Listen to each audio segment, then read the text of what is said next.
ಕಲಬುರಗಿಯಿಂದ ಒಂದು ಪ್ರಮುಖ ಸುದ್ದಿ.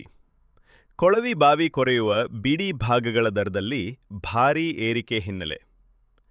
ಕಲಬುರಗಿ ಜಿಲ್ಲೆಯ ಕೊಳವಿ ಬಾವಿ ಯಂತ್ರಗಳ ಮಾಲೀಕರು ಮತ್ತು ಸಂಘದಿಂದ ಮುಷ್ಕರ ಆರಂಭವಾಗಿದೆ. ಕಳೆದ ಸುಮಾರು 4 ದಿನಗಳಿಂದ ಜಿಲ್ಲೆಯ ಎಲ್ಲ ಬೋರ್ವೆಲ್ ವಾಹನಗಳನ್ನು ಬಂದ್ ಮಾಡಲಾಗಿದ್ದು, ಯಾವುದೇ ಕೊಳವಿ ಬಾವಿ ಕಾರ್ಯಾಚರಣೆ ನಡೆಯುತ್ತಿಲ್ಲ. ಮುಷ್ಕರಕ್ಕೆ ಪ್ರಮುಖ ಕಾರಣವಾಗಿ ಬೋರ್ವೆಲ್ ಕೊರೆಯುವ ಬಿಟ್ ಮತ್ತು ಹ್ಯಾಮರ್ ದರದಲ್ಲಿ ಭಾರೀ ಏರಿಕೆ ಉಲ್ಲೇಖಿಸಲಾಗಿದೆ. ಈ ಹಿಂದೆ 4,000 ರೂಪಾಯಿಗಳಿದ್ದ ಬಿಟ್ ಹ್ಯಾಮರ್ ದರದ ಇದೀಗ 7,000 ರೂಪಾಯಿಗೆ ಏರಿಕೆಯಾಗಿದೆ. ಇದರ ಜೊತೆಗೆ ಇತರೆ ಬಿಡಿ ಭಾಗಗಳ ದರದಲ್ಲಿ ಸುಮಾರು 50% ಹೆಚ್ಚಳವಾಗಿದೆ. ಅಲ್ಲದೆ ಕೂಲಿ ಕಾರ್ಮಿಕರು, ಡ್ರೈವರ್ಗಳು ಮತ್ತು ಆಪರೇಟರ್ಗಳ ಸಂಬಳದಲ್ಲಿಯೂ ಏರಿಕೆ ಆಗಿರುವುದರಿಂದ ಬೋರ್ವೆಲ್ ಕಾರ್ಯಾಚರಣೆ ನಡೆಸುವುದು ಮಾಲೀಕರಿಗೆ ಕಷ್ಟಕರವಾಗಿದೆ.